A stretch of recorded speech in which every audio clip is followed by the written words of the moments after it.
సేనతో సేనాని కార్యక్రమానికి విశాఖ నగరం వేదికైంది. ఈ కార్యక్రమంలో రాష్ట్రం నలువైపుల నుంచే కాకుండా తెలంగాణ నుంచి కూడా జనసైనికులు దాదాపుగా వేలాది మందికి ఇక్కడ రాబోతున్నారు. ఈ కార్యక్రమం వేదికగా అలాగే పవన్ కళ్యాణ్ కూడా చాలా పెద్ద ఎత్తున బహిరంగ సభలో ప్రసంగించబోతున్నారు. ముందుగా ఈ ఏడాది పాటు జరిగినట్టు పాలన గురించి, అదేవిధంగా రాబోయే కాలంలో చేయబోయే దిశ గురించి కూడా ఆయన ఈ ప్రసంగం ఉండబోతుందని చెప్పేసి అంటున్నారు. అయితే ఇప్పుడు దీనిపై మనతో మాట్లాడేందుకు మాజీ మంత్రివర్యులు, అలాగే అనకాపల్లి శాసనసభ్యులు, అలాగే ఈ సేనతో సేనాని కార్యక్రమానికి మీడియా చైర్మన్గా ఉన్నటువంటి కొనతాల రామకృష్ణ ఉన్నారు. సార్ చెప్పండి, అసలు ఈ కార్యక్రమం ముఖ్య ఉద్దేశం ఏంటి? ఈ 3 రోజుల తాలూకా సదస్సుల తాలూకా ముఖ్య ఉద్దేశం పార్టీలో వివిధ స్థాయిల్లో ఉన్నటువంటి శ్రేణులతోనూ, అధికారంలో ఉన్నటువంటి ఎమ్మెల్యేలు, ఎంపీలు, చైర్మన్లతోనూ, వీర మహిళలతోనూ, జన సైనికులతో, వాలంటీర్స్తో అందరితో కూడా వారి వారి అభిప్రాయాలు తెలుసుకోవాలని, వారి సూచనలు సలహాలు కూడా తీసుకొని పార్టీ భవిష్యత్ కార్యక్రమాలు, ప్రణాళికలు తెలియపరిచి ప్రజలతో మమేకమైనటువంటి విధంగా ఒక డైరెక్షన్ ఇవ్వాలనేటువంటి ఆలోచనతోనే ఈ కార్యక్రమం రూపొందించబడ్డది. విశాఖని వేదిక ఎంచుకోవడానికి ఏమైనా ప్రత్యేక కారణం ఉందంటారు? సహజంగా ఉత్తరాంధ్ర అనేసరికి పవన్ కళ్యాణ్ గారు ప్రత్యేకమైనటువంటి అభిమానం. దానికి ఉదాహరణ కూడా చెప్పాను. ఉద్దానం మొదట్లో టేకప్ చేసి ఆ సమస్యను ఒక్క కొలిక్కి తీసుకొచ్చే ప్రయత్నం ఎట్టయితే చేశారో, ఉత్తరాంధ్ర వెనుకబాటుతనం రూపమాపాలనేటువంటి ఆలోచనతో మొదటి నుంచి కూడా ఉత్తరాంధ్ర మీద ప్రత్యేకమైన అభిమానం. ఇప్పుడు మనకు వస్తున్నటువంటి పోలవరం కానీ, ఉత్తరాంధ్ర సుజల శ్రవంతి కానీ, ప్లాంట్ కానీ ఇవన్నీ కూడా కాపాడాలనేటువంటి ఆలోచనతో ఉండి ఆయన ఏ కార్యక్రమం చేసినా గత ప్రభుత్వం అధికారంలోకి వచ్చాక మొట్టమొదటిగా ఈ భవన నిర్మాణ కార్మికులు ఏవైతే ఇబ్బందులు పడ్డారో ఆ ఇబ్బందుల్ని విశాఖపట్నంలోనే లాంగ్ మార్చ్ అని చెప్పి తీసుకొని ఇక్కడి నుంచి మొదలుపెట్టారు. అదేవిధంగా ఈ ప్రక్రియ కూడా ఉత్తరాంధ్ర నుంచి మొదలు పెట్టాలి. Vizianagaram city of destiny Visakhapatnam, అందువల్ల ఎక్కడి నుంచో మొదలు పెట్టాలనే ఆలోచనతో మొదలుపెట్టారు. ఈ 15 ఏళ్ల కాలంలోని మీ కూటమి ప్రభుత్వంలో టీడీపీ కంటే జనసేన చాలా స్పీడ్గా ఉందని చెప్పి ప్రజల్లో టాక్ వినిపిస్తుంది సార్. దానికి ఏమైనా ప్రత్యేకత ఉందంటారా? ప్రత్యేకత అంటే ఇప్పుడు పవన్ కళ్యాణ్ కంటే ప్రజల్లో ఆదరణ ఉంది వారికి, నాయకుడికి. ఈరోజు కూటమి కాబట్టి ఇవన్నీ సాధించగలుగుతున్నాం. ఈ కూటమి ఏ ఒక్కరు కూడా అందరూ కూడా దీని తాలూకా విజయాలు, ఫలితాలు అందరి తాలూకా సంబంధించింది.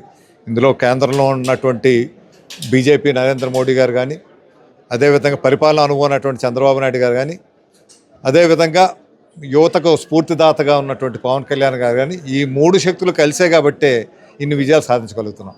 మీరు గతంతో పోల్చుకుంటే ఇప్పుడు ఈ 15 ఏళ్ల కాలంలోని ఉత్తరాంధ్రకి ఏమైనా మేలు జరిగిందని మీరు అనుకుంటున్నారు? మేలు జరిగే ప్రక్రియ అయితే మొదలైంది.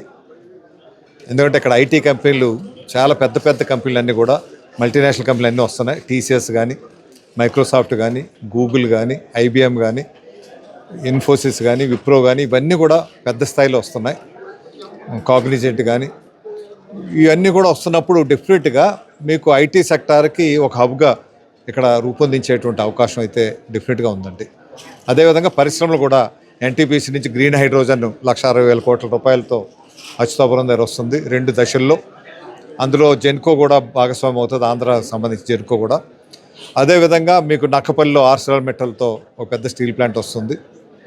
అది కాకుండా మీకు ఫార్మాకి స్పెషలైజేషన్ ఉంది కాబట్టి ఉత్తరాంధ్రలో ఫార్మా సెజ్ ఒకటి కేంద్ర ప్రభుత్వమే 11,000 కోట్ల రూపాయలతో నక్కపల్లి ఒకటి ఏర్పాటు చేస్తుంది.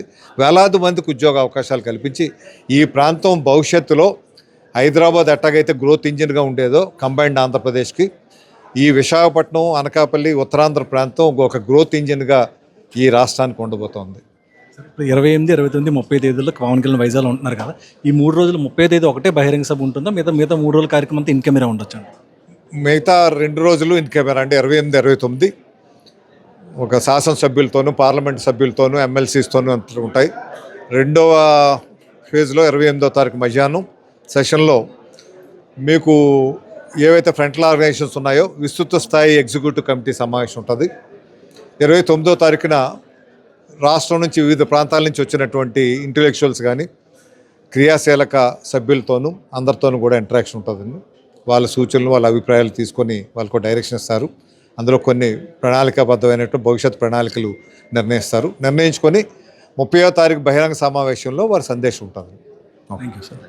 సో మొత్తానికి ఈ జనసేన పార్టీ అధినేత ఎవరైతే పవన్ కళ్యాణ్ ఉన్నారో ఆయన ఈ విశాఖ వేదికగా జరగబోయే కార్యక్రమంలోనే జన సైనికులంతా కూడా దశ కూడా సూచించబోతున్నారు. ఎందుకంటే ఈ 15 ఏళ్ళలో సాధించిన విజయాలు ఇంకా రాబోయే రోజుల్లో చేయాల్సిన కార్యక్రమాల గురించి కూడా ఇక్కడ ప్రత్యేకంగా చర్చ జరగబోతుంది. ఫైనల్గా 28, 29లో కార్యకర్తలతోటి క్రియాశీలక నాయకులతో మీటింగ్ అనంతరం 30వ తేదీన భారీ బహిరంగ సభ కూడా ఉంది. ఆ సభలో మాత్రం జన సైనికులు వేలాదిగా వస్తున్నారు.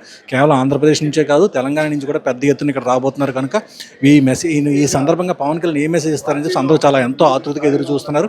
ఇందుకోసం విశాఖ నగరంలోని ఇందిరా ప్రియదర్శిని మున్సిపల్ స్టేడియం, ఒకప్పుడు అంతర్జాతీయ క్రికెట్ మ్యాచ్ల వేదికైనటువంటి ఈ స్టేడియం ఇప్పుడు పవన్ కళ్యాణ్ బహిరంగ సభకు కూడా వేదిక కాబోతుంది. అందుకోసం ముమ్మరంగా ఏర్పాట్లు కూడా జరుగుతున్నాయి. కెమెరా పర్సన్ మౌలానాతో దుర్గాప్రసాద్, విశాఖపట్నం నుండి.